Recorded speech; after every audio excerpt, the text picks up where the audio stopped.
Hello guys, in this video I'm going to show you how to set the speed unit on the Navionics Boating application.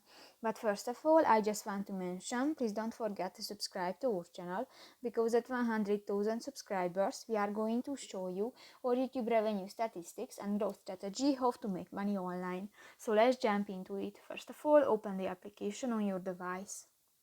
This will take a few minutes when the application is uploading.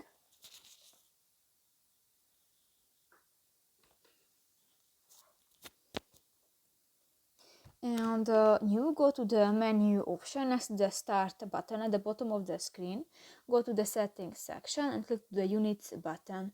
Here you can find the fourth option, the speed, and here you can select 3 options and just select one and click that and done. So that's pretty much it for this video, guys. See you in the next one. Bye bye.